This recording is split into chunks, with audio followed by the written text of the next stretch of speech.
we're both coming in remotely here. I was just speaking with someone like, well, you got to go to work. I'm like, yeah, I got to go do a podcast. Like, that's what you do for work. I'm like, sometimes. And they were just like, that's so cool that that's work.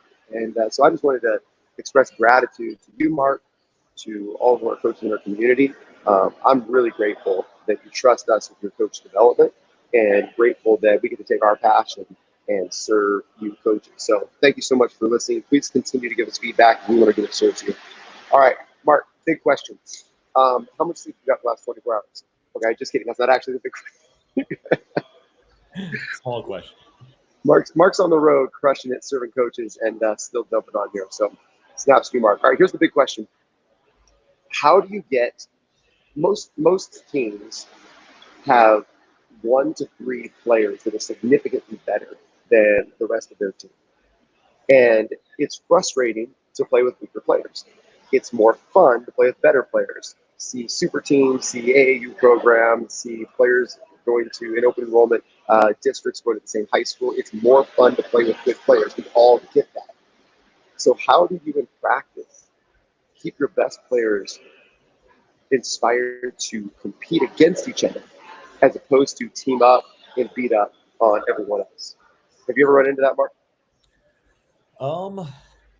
Yeah, I think there's always a desire to play with the best players, right? You want to play with them on your team.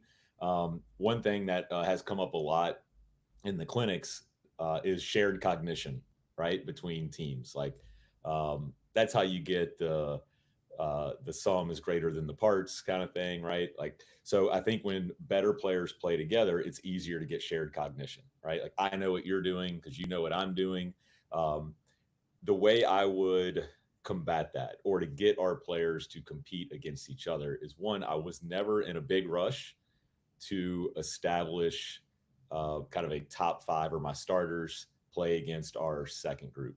I love playing with even teams at practice, and I have found the easiest way to do that is to establish partners. So if Tyler and I were similar skill set in similar roles, so maybe we're both rackers, then I would have me and Tyler as partners, and everything we do in practice, we're doing with or against each other. So maybe it's a shooting drill that we're doing together. Well, if Tyler's shooting, then I'm rebounding. If we're playing a one-on-one game, Tyler and I are competing against each other, small-sided game, we're guarding each other, 5-on-5, we're guarding each other. And I found playing with even teams creates more, just a more competitive environment. And then as the season goes on, we obviously want our starters to build chemistry, that shared cognition we just talked about. So then we can find times where we're playing starters versus subs. I don't know if that answers your question at all, but I would say have them compete against each other and then be selective about when they play with each other. I find coaches establish starters or like a first team, second team very, very early and stick with that the whole season. I think it does. Okay, let me ask 2 follow-up questions. One, an unrealistic one just to prioritize. You can only do 1 of 2 things all season long. You can only have your best players competing against each other, or you can only have your top 5 playing together. Which do you choose? Man, these are always tough because nothing is zero sum, right? We never have to do this, but I'll go with my first gut instinct. I would say play against each other. I would 100% agree. And so the point I'm attempting to make is, of course, neither Mark or I are saying that's what you should do the entire time. But what I'm offering up to you as coaches is do that more. Do that more. I think historically or traditionally, one of the taglines that we're playing around with, and please let us know, we should actually do this as a poll, Mark, in school, is we should do a post. We should ask for suggestions of what we should call our weekly newsletter. We're branding our weekly newsletter, everybody. And it's not going to be the SAVI newsletter, we're branding it. So we'd love to ask for names. Then, Mark, we should select our top 3 and then do a poll. And then whatever wins, we may not even choose. No, but we'll pick something. All that being said, one of the ideas thrown out that Mark actually threw out for our newsletter name was the Modern Coach. Is that correct? Did I say that right? Yeah. Cool. And so I remember in modern coaching, I would say is maybe an opposite of traditional coaching. And it's just about eras. It's about the progression of the game, new information, the changing landscape. And I would say that traditional coaches would tend to err more on, we got to play our top five together. We have to learn how to play together. That's more important. And the reason that I've prompted that big question is, you're here at SAVI Coaching, where we're trying to modernize coaching for you and with you. Trend that way more is what Mark and I are saying. I was presenting at a clinic. It was actually the Hoosier Clinic where we first met Mark after you had left, and there was an old school coach, really well-respected USA basketball guy, I won't say his name, that presented right after me. And interestingly enough, like, I referenced old school ways to do probably 10 things. And then what I said was maybe more of a new school or modern way to approach these things.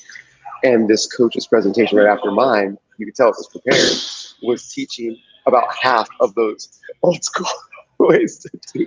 And so he it was very respectful, but he, very many times he like looked at me and said, "Those are great points." He's like, "There's no such thing as old school or new school. There's one school. It's a great school for basketball." And it was really good and whatnot. But that's what we're doing. If you're wondering, that's what we're doing. Nothing stays the same. Nothing stays the same. Things progress. I mean, that's why it's ludicrous when anyone says that the Jordan Bulls would be the Golden State Warriors right now. It's ludicrous. If you take them and just transport them, the players are bigger, better, stronger, faster, with better shooting and more modernized systems, more efficient systems. Look at every metric. Now, if Michael Jordan grew up in with today's players, he would be the best, and he would be a very different player. But you just can't compare. Things progress and get better, and that's what we're trying to share with you. Yeah, go ahead. Yeah, I'll add two things to this that popped in my head as you were talking, because that's really good. You're talking about traditional versus modern. We all have absorbed beliefs, right? That just because the people that we're around, maybe it's the staff that we've been a part of as an assistant, or coaches that we talk to the most, I think those certain beliefs can just creep into you. And I know that was a limiter for me for a long time. Is I felt like we had to do these things at practice. Our system had to look this way because that's what traditional basketball was. And one of my epiphanies, a coach asked me this on a consulting call. It's like, "Hey, tell me about your like coaching arc or your journey." And told him this story. When we would work defense, we used to do shell drill, right? And I would tell, and this is when I was running motion. Okay, so let me say we were 5-out motion, more traditional offense. And when we would work defense, I would say, "All right, offense, play really high, really wide. Don't worry about running offense. Just try to score. Try to get a paint touch." And oftentimes I would get mad at my defense because we couldn't stop it. And I'm on the baseline and I'm thinking, what if this was our offense? Like, we're not doing anything other than being in constant attack mode, and we can't guard it. And defense knows exactly what we're doing. And I was like, that's crazy. And we would just keep doing what we were doing until slowly but surely those absorbed beliefs went away, and I started creating my own identity. The other part that I will share is survivorship bias, right? We've all done drills, maybe system-wise, philosophy, actions, concepts, whatever it is. We've all done things that probably add little to no value, but because we've had success, we feel like we've got to keep doing what we're doing. When I would just remind coaches that survivorship bias means that maybe we're having success in spite of doing those things. So as we just ask coaches to try new things, stretch themselves, learn new methods or concepts to teach with and coach with, think about things that you're doing, really evaluate it. Is it adding a whole lot of value? And if you strip that away, could you still get the same results? So absorb beliefs and survivorship bias, I think, can help coaches move from a traditional to a modern coach. Yeah, really, really good. And I'll share, this is actually the inception, I would say, of my journey to SAVI Coaching. My junior year of college, playing college basketball, I had transferred to a school that just won back-to-back national championships. I played my college basketball in Canada. They're Division One. It's probably like maybe a really good Division Two or like a mid-major Division One type of level of play. So I'm coming in to a team that is dominant, right? They only lost one player, and I was very much probably like free form, race and space, like type of point guard.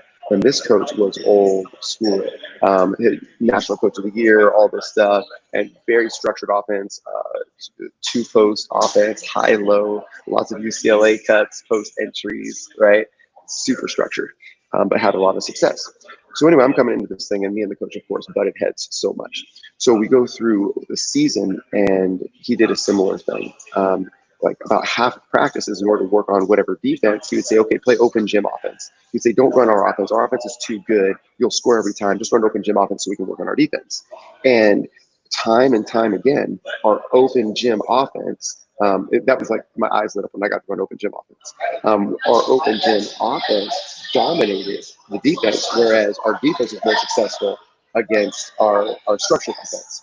So we get to the national tournament, and we come up against a team that was really, really good, and had just prepared for us. So we could not score. We scored like 20 points in the first half. This is in the semifinal, the Final Four game. And at halftime, like everyone's angry, everybody's angry. The coach is like, run the offense. And like me and my coach Gavin said, Coach, we only are winning this game if we go open gym offense the whole second half. And like we got into it, right? And in the second half, do you think he let us run open gym offense, Mark? I'm going to say no. You're correct. No, we lost the game and went home. And and then in our exit interviews, like I got into it with him and the assistants. I'm like, you should have let us run whatever open gym offense. We need more free flowing offense. Like we need more space. You have great dynamic guards that can get to the rim. And like we went after it. And then we went into my senior year, and he let us do it a little bit more, but he didn't move very much. And like that, just like anger and frustration pent up in me of like an unwillingness to change when the evidence or data is right there, is like I think really what kind of got me a little bit rebellious against tradition, and set me on this whole path and course that has culminated into today. So there you go. That's the inception of modern coaching in SAVI basketball. Let me add one thing to this. So I was fortunate enough to win a state title as a coach in 2012, and it was first state championship I've ever been a part of. And after the season, probably around this time, I just went through and just watched all of our games, and just for fun. I wasn't really watching it with any type of lens or any agenda, but what I noticed is we were running 5-out motion, and I noticed we didn't score a whole lot off the stuff that we practiced. Right. Every once in a while, we'd get a beautiful back cut or a down screen curl or a flare screen. But I would say that was 25% of our points. And we were really good in transition. Right. So we really emphasized pace. So a lot of transition and then a lot of play after the play. Right. This was before I really was speaking in terms of advantage basketball and dominoes. And I found myself more of my attention went to running offense rather than trying to create an advantage. And this might be true with the college program that you played in, is coaches tend to say run offense and play defense, because defense is more principle based, right? When the ball is here, you're here. When this happens, we do this, but there's no distinct pattern, right? Run here, run there, because you never know what's going to happen on defense. So we should be thinking in terms more of we play basketball, whether that's playing offense or playing defense. So playing offense would be more of the open gym style that you were referring to. So again, as a coach, if you're thinking more run offense, play defense, I would challenge you to say, hey, let's play basketball and be principle based on both sides, which is what we believe at SAVI Coaching. Absolutely. And I will quadruple down on this as just like a heart challenge to coaches. It's another reason why I'm committed to coaching coaches, is because I love the game of basketball. As a player, I love the game. I played way longer. I played basketball competitively way longer than I was able to play and to be paid or compensated for it. Whereas like all my other the guys I came up with that went on to play professionally, as soon as they were done playing professionally, they did not want to see basketball. They were done. Whereas like I just love to play 3, 4, 5, 6 days a week, much longer than my teammates and peers that went on to play longer. And here's why. The greatest joy that I experienced playing basketball was always an unstructured play, and I got to play at a pretty high level. I didn't enjoy my high school experience, won a state championship. Didn't really enjoy my college experience. Played for a national championship, went to the national tournament. Was an all conference player and whatnot. And I didn't enjoy my failed stint of professional basketball, where I just got yelled at in Greek the entire time. I hated every moment of it. But what I loved, even throughout that whole journey, is I loved playing pickup basketball. And then went on for the next 20 years and loved playing pickup basketball. That's coach's fault. That's coach's fault. And that should not be the case. You can be competitive, you can win, you can have tough conversations, you can have adversity and challenge and raise your standards and whatnot, while still allowing the majority of the participants to love what they love. And what's really sad, and you feel this as well, Mark, and probably most coaches, this, the majority of players have a negative feeling about their experience in the game that they love. I mean, I get to work with players here locally still. I ran PGC basketball camps for 16 years and took thousands and thousands of players. How was your season? Just disappointment, angst, right? That shouldn't be the case. And that's honestly my mission at Savvy, is like, we can coach in such a way that we protect the joy of the game for players and coaches, which is awesome. I was working with one of your courtside coaches yesterday, and he shared, man, ever since I started working with Mark and being a part of Savvy, he's like, it's so much more fun to coach. He's like, I don't even care if we were to lose a couple more games. He's like, it's so much more fun to coach. He's like, and we're winning more games. So that's our mission. And since we're talking about fun and big question, I just wanted to kind of share a little bit more of the heart behind it. So thanks for listening. Yeah, man, that was a long way from would you play your best players together or not? But it was all really good stuff. That was fun.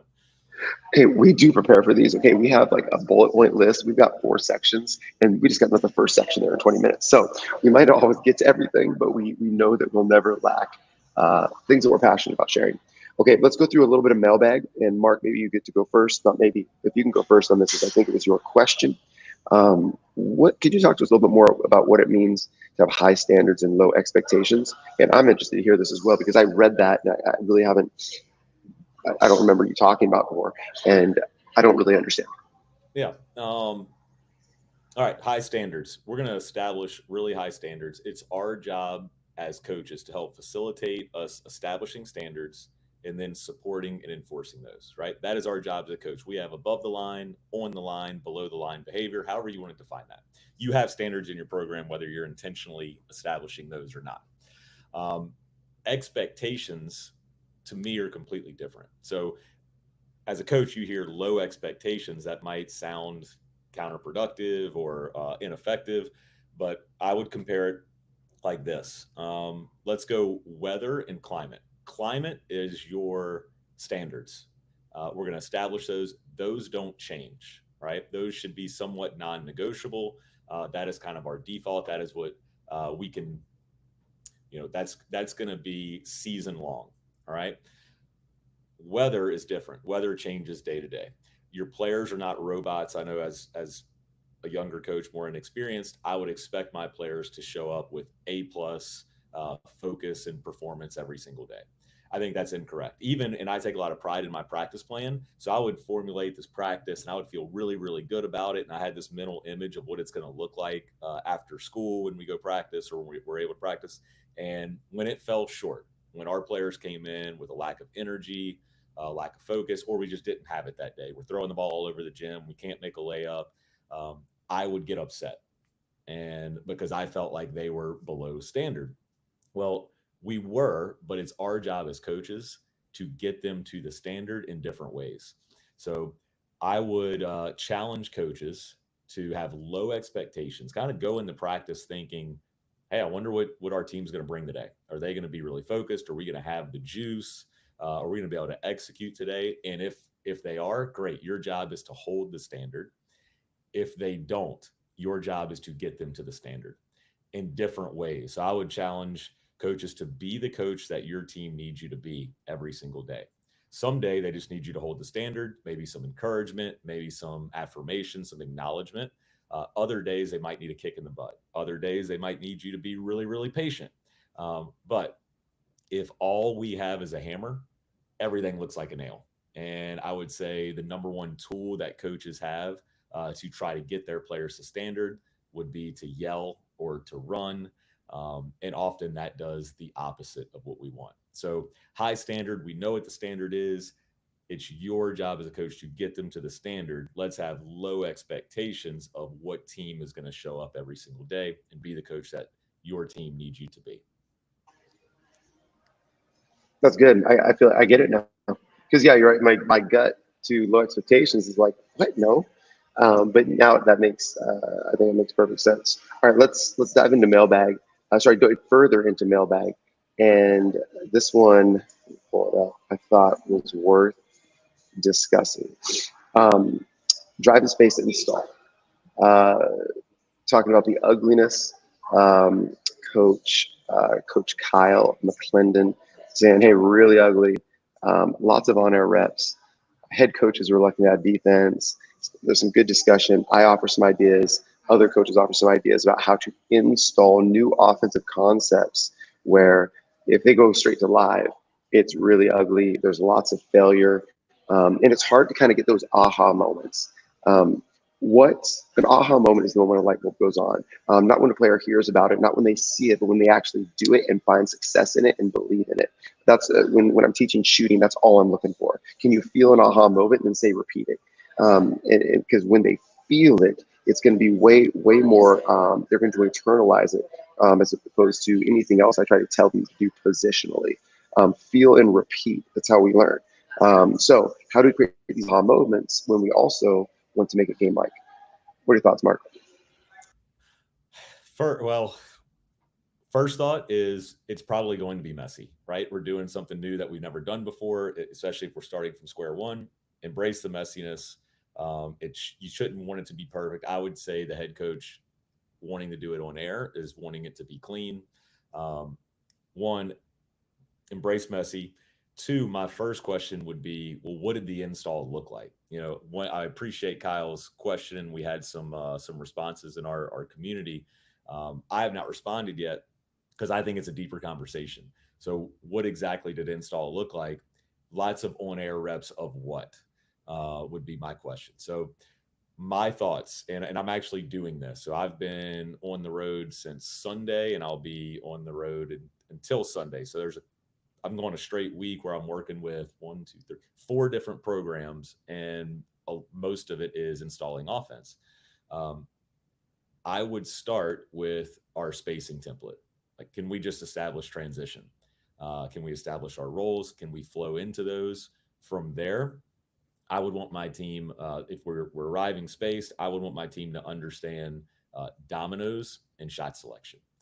And then can we add maybe one action that we're going to run against neutral and see if we can execute that, and then we can always layer things on top of that. So hard question for me to answer in the community chat, but probably good that we talked through it. Tyler, what are your thoughts when if you were going in and installing race and space with a team? What does that look like?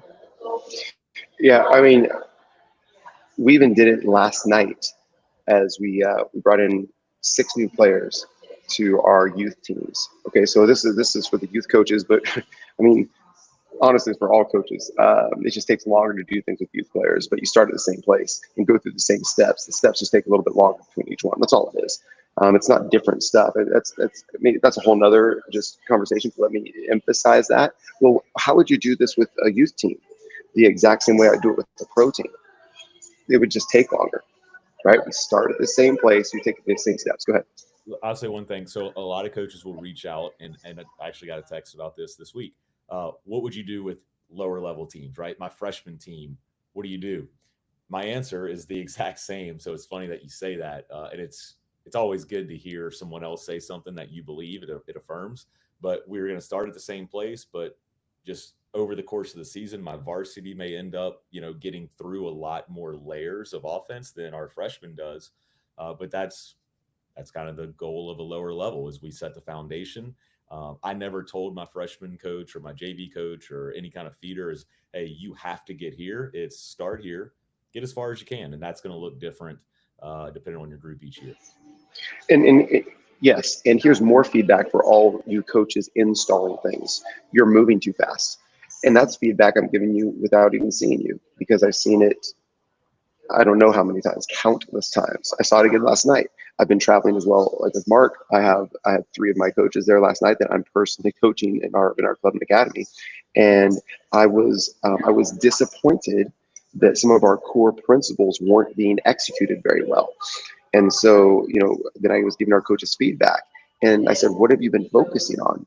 And they listed things that were higher order things, and we couldn't even do the lower order things. A program clinic I just did with a program that installed raise and space and walk left halfway through last season, so they've been doing it for a while. And when I went and started teaching these things, and then I observed they can't execute these core things. And so I said, "How many of you have heard these things before?" And many of them had. I said, "Well, we're not moving off them because you're not doing them."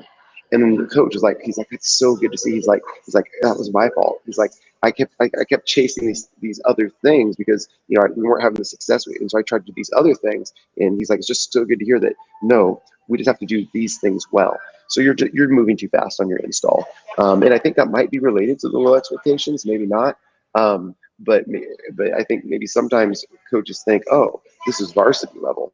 We should be able to be." No, you coach your team. Coach the teams in front of you. If you can't do the most important things really, really well, there's no reason to work on anything else. Yeah. I'll add this. 4 kind of macro principles of a possession, or kind of a zoomed out view of a possession, would be 4 components: spacing, ball movement, player movement, and then the pace, or the timing, the sequencing in which you run your actions. So maybe pick one thing of each of those categories and focus on that as your install. Spacing, what is our initial alignment, right? Ball movement, we pass through single gaps, we drive through bigger gaps, whether that's a double or a triple gap. Player movement, if we pass here, where do we move, right? Or if the ball is driven at me, what's my job? Do I hold the corner? When do I lift? Do we fill behind? And then pace, how quickly are we running our actions? So kind of the quality of our actions, the pace in those actions. Last night I worked with a team, and we were adding some new concepts to their offense. And I wanted to see them play really early. So we got warmed up, we did some skill development stuff. And I said, "All right, let's go blue versus white, 4-on-4." And they were looking at me for more instruction. And I said, "That's it." And they were like, that's it? We're just playing? And I'm like, "Well, we're not just playing, but we're going to teach through the game. I'm going to add constraints. I'm going to give you teaching points, and that might shape what we play out of 4-on-4."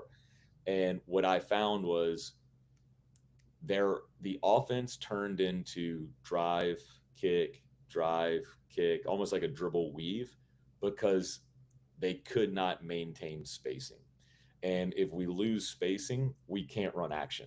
So, and drive in space and race in space, one action that we have is pass across the top, action to action, and we can follow that pass with a ghost. Well, if we never fill the action spots as the ball moves and as player moves, it's going to be hard to find that action. So what I think coaches, maybe by evaluating through spacing, ball movement, player movement, and the pace, it may help you find the root cause of why you're not getting what you're getting. So the coach that you were referring to, offense didn't seem, right, or they weren't running offense effectively.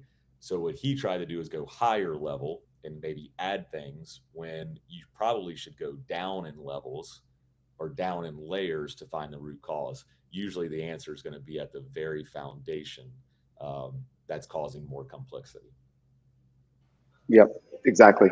Okay, this is good. I think that if everyone just applied, this is very relevant to where coaches are at this time, which is honestly our goal with this podcast as well. We're in touch with you. We're working with you in person. We're talking to you in consulting. We're listening to you on our cohort calls. We're in the community with you. We hear where you're at, and there's this much we can do with like a text message or a text response in the community. And so we want to be able to go this far with our hours, where we can go even this far in our group consulting, our cohorts, for our grow members, and then we can go super deep with all the courtside members. And so it's just like, how deep do you want to go in this thing, and what resources do you have to go deep in this thing? Those are your options. I had a coach reach out and say, hey, you said, hey, just try grow for a month on your last hour's podcast. So I'm doing it. Where do I start? And I love that. Take the challenge. I'll challenge you again. We do this because we believe it helps. And so we would love to go deeper with you on all these things. And we want to go deeper with you on the things you need. So the best way for you to let us know what you need is to tell us. So please continue to tell us.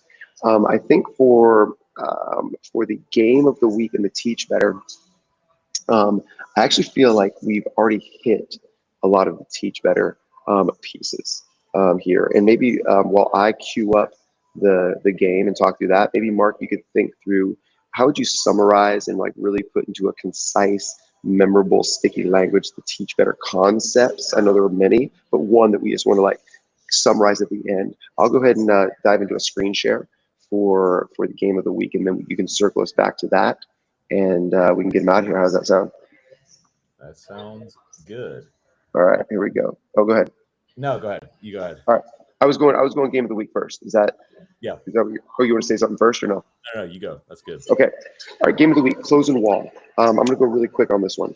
I think close and wall, as always, can teach the opposite game. It teaches offense and defense, and the objective can shift. This is the objective that we used recently. We wanted to teach defensive shot influence. We're going to teach defensive shot influence. And let me actually do this real quick, just so we don't confuse anyone. Yeah, there we go. All right. So I would have the coach with the ball anywhere on the floor that you really want to work on your catches. We wanted to work on catches from kind of like the left wing or whatnot. So we have 4 players. I had 2 teams of 4. They stayed with these teams. They're competing. They're trying to win. And we have 1 offensive player on the 4-point line on the 45. We have a defensive player in the gap, whatever that means to you. I just put them to the elbow in this scenario so they have a starting target. And we have a defensive player in the smile. Offense gets 8 possessions, so everyone gets 2 possessions. Every time we rotate up the line on defense, 2 to the 1 spot, 1 out, and 3 in. All right, so you're just rotating through every single time. Defense can move on the pass. We start with just the pass from coach to the offense. On the pass, the defense is moving. Now, I didn't tell them the intent of on-ball defender, but I did tell them this. If anyone can shoot a 3-pointer off the catch before they dribble, and it even hits rim, it's worth a point. If you can just hit rim off the catch, it's worth a point. So that was a lot of fun. It was engaging, and inevitably we got our defenders closing off with a lot of urgency there. Defender in the smile. Defender in the smile cannot leave the smile. Their only job is to take away 9s. Once the pass is made, this possession is live for a single shot. So they can attempt to shoot it, hit the rim for 1 point. If it goes in, they get the points as well. So they can get 3 points there. We're playing by 1s and 2s. But if we can get them off the line, now we're playing live. Our team's trying to lock left, and the offense is trying to generate a higher percentage shot. And the defense knows that they've got help at the rim, but they're just trying to stay attached the entire time. We would just rotate after the possession. Ball gets back to the coach quickly. 1 goes off, 2 goes up, 1 goes back to the line. Next person comes on, and this is continuous. So as soon as I get the ball, I'm firing the ball over here. So if the defense isn't sprinting to the gap or sprinting to the wall, they're just going to get beat, like in the transition. And it turns into like a lot more urgency on the close. So that's called close and wall. 8 possessions, get your total points. Let's say they got 8 points. You flip O and D, play, keep them out of points, have a consequence, or not play again. And we played this for a whole quarter of our practice, probably 20 minutes. And I just kept moving them to different spots on the floor. So the D would always be in the gap. We played from the top of the key. We played from the left corner. We just always played. We always just played from the gap, close, and wall. Mark, what clarifying questions or additional points might you want to make on that one? I'll say what I love about this is that you're working 2 positions, right? You're working your gap and your wall or your help defense from different spots on the floor. And I think this is what we mean by, like, when I said play defense, like this is very principle based, right? No matter where the location of offense is, both defenders have one job, right? One's in the gap, one's in help. So really good. Now, question would be, would you load this drill and maybe put another offensive player out there? Would you make this 3-on-3? Would this be where you start and then build up? Yeah, so the next place we went to on this was 2-on-2. And we just threw the other offensive player in the opposite corner. And so then the only restriction on that is if you make that pass, that player has to shoot it. You're only getting one pass. So you really have to make sure that you're creating an advantage for them on the catch. Yeah. For coaches that are struggling to get away from shell drill, isn't this what you work on in shell drill, right? You work on your positioning and you work on your rotations when the ball cracks the shell. So, yeah, just make it live. This is basically what I would call live shell, right? Agreed. Which is a game. So you're working everything you would do in shell through a game. And we talk about players not having the best experience, right, in high school where they leave. It's probably because you're doing too many drills and not playing enough games. So this is a great way to gamify all of your defensive principles. Yep, really well said. All right, cool. Do you want to summarize kind of what we were communicating on Teach Better, and then we'll get them out of here today? Yeah. So when you say teach better, where my mind went was some reflection of what I've learned just in the last few days of working with teams. So I'm gonna make it more about myself. Like, what can I teach better that would help coaches maybe raise their awareness on this? What I've learned from working with the 2 programs this week is you can never over teach pivoting. So what would I teach? Like, what am I going to teach better with the team that I'm going to work with tonight? Pivots. Because so many times when we were playing and when we would drive it in and we would pick up our dribble, I just kept finding myself saying pivot, pivot, pivot, because that's going to increase your space, increase your vision, help you find solutions. So that was just my reflection of my coaching over the last few days. As far as what we discussed today, I think from the mailbag, especially like the race and space, I would start with your spacing template and teach through the game. So if we can arrive in our spacing template, I would like to, a lot of our actions are 2-man actions, 2-on-2 from the action spots. I would get my players flowing into there. Can we seamlessly flow into a create action, and then can we build out from there? That would be my progression. Start with your spacing. Let's add a 1 action against neutral in there, and then marathon goal. We're always working on dominoes. So you've got your 3 layers, or basically your 3 kind of steps to a possession. You've got your spacing, you've got your advantage, and then your shot is what I'd be working on. So spacing, let's arrive spaced. Let's create an advantage with 1 action, and then let's get our shot from dominoes. Awesome. Hopefully we added a lot of value to you today. I know I always get value. One reminder, my friend Jason Payne is going to be kicking off our June cohort for our Grow members or any cohort purchasers tonight, where he's talking about mental skills for a competitive advantage. I really suggest you invest in developing this teaching tool. Check it out in the Grow chat. Check it out in our app. Get on live, watch it, and if you want access and don't know how to get it, just drop a question in the community. How do I upgrade to Grow? How do I get this cohort access? How do I get access to all of the content, all of the courses with Grow membership? And we'll drop you a link because we'd love to go deeper with you. I'm Tyler. This is Mark. We're SAVI. See you next time. Stay savvy.